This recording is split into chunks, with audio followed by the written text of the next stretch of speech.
woman today to be married? Her father and her mother.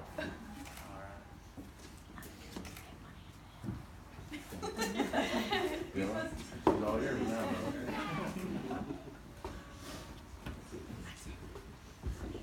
On behalf of the bride and groom, I'd like to welcome you to today's ceremony, and obviously Dylan's really excited, and Kaylee as well. You can go ahead and be seated. So today is a special day. A marriage, a wedding, is intended as a one-time thing. It's how God created it, and so we're gonna take a look at that in Ephesians chapter 5. Verse 22 and 23, it says, "Wives, understand and support your husbands in ways that show your support for Christ. The husband provides leadership to his wife the way Christ does his church, not by domineering, but by cherishing.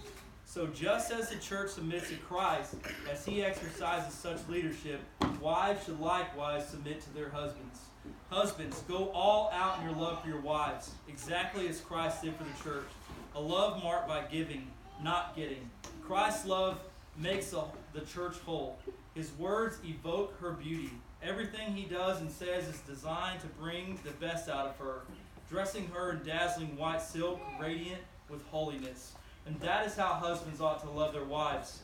They're really doing themselves a favor since they're already one in marriage. No one abuses his own body, does he?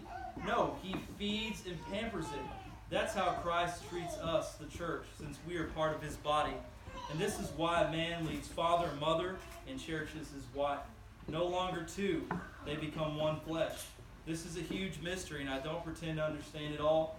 What is clearest to me is the way Christ treats the church. And this provides a good picture of how each husband is to treat his wife, loving himself and loving her, and how each wife is to honor her husband. And so, the message today is this: the purpose of marriage is to preach the gospel. The purpose of your marriage and what you're doing is to preach it.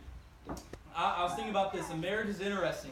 You take two people from two different personalities, two different backgrounds, two different families, two totally, right, am I right here, different people, and somehow you're supposed to come together and live together, and that's supposed to work out. When you